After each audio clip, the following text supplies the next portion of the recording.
I haven't seen many specific failures with FFRE motors at a certain power level. Look, up to about, I trust an FFRE stage 3 motor to run fucking deep sevens.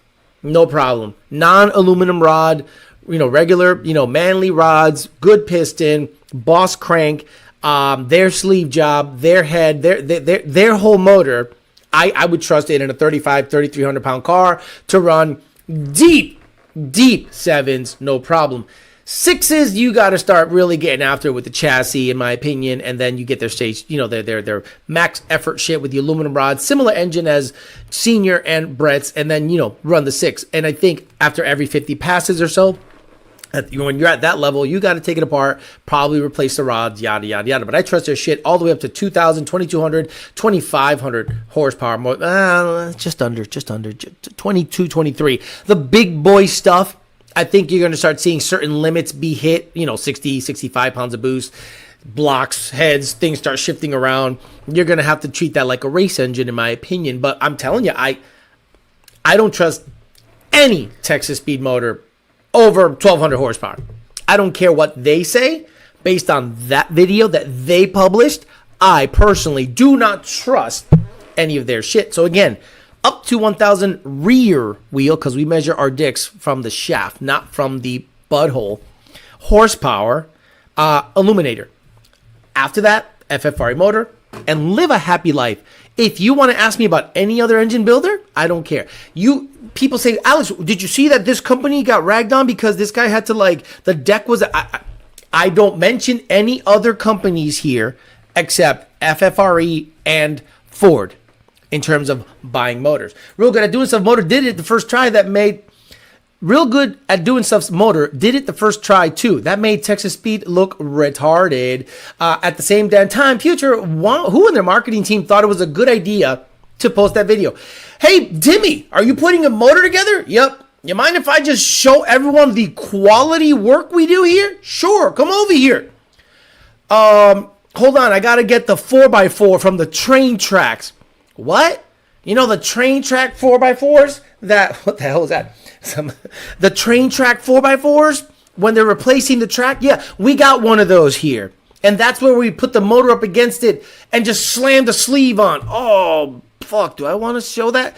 It's all good. That's how everyone else does it, right? Doesn't everyone else use a train track 4x4 is it a 4x4 or is it like a 6x6? Doesn't everyone else use a 4x4 to put their motor up against and slam the sleeve in? It's all good. We got Loctite in it. Got the volume button in time for that one. I can last longer with my boyfriend in bed than Texan Speed motor will last in the Cletus. Bill says that dating channel. Kyle Loftus. L&M does liquid nitrogen FFRE, not caveman style. Yeah, I like L&M. No issue with L&M. Zero issue. My tuner said if you buy a Texas Speed motor, find another tuner. I love that. Why did you repeat it again? Was there shrapnel flying off that last sleeve pounding? Let's go check. Because if there's like metal flakes flying off the bitch, I will try to catch it on video. Let's go back to the footage and we'll see if the Texas Speed motor has shit flying off of it. Let me see. Live chat, hide the live chat. Oh, there we go. Okay, no, we're good. Yeah, that's gonna be fine. You see this little ragged edge? It worries me. Okay, cool. Let's see. Okay, let me slow it down. No. He said the last one. No,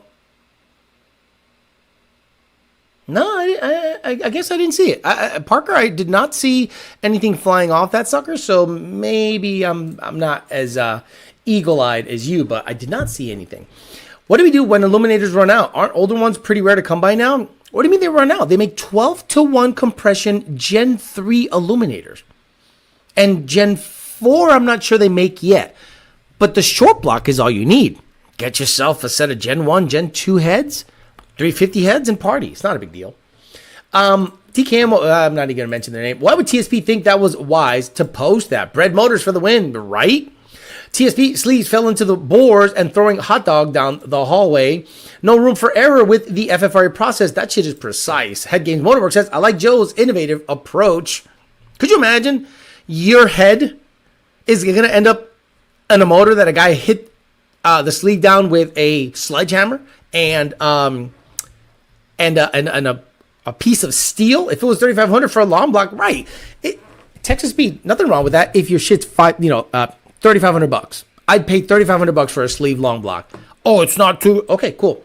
I don't want it now. Maybe now after seeing this video, and this is a good thing, Texas Speed. See, Texas Speed, this is a good thing. You should be made fun of for posting that. People want precision. The Coyote, what sets the Coyote apart from the LS crowd is the Neanderthalism. I can go to the junkyard and get a 4.8 for 40-pound boost and gun road sixes. More chains than brains. Missing a tooth. Saying that. Get a tooth in your head. How about don't buy a car and get a tooth in your head? Anyway, you know what happens when you don't got a tooth in your shit? There's a thing called drift, where the jaw drifts because there's nothing there to push back against that tooth. Whatever. Anyway, so what sets the Coyote apart is the precision. So when you bring in LS logic to the Coyote world and wonder why it doesn't last long, then you start saying, well, they're just not as robust as the LS. No, they're built like shit, like the LS.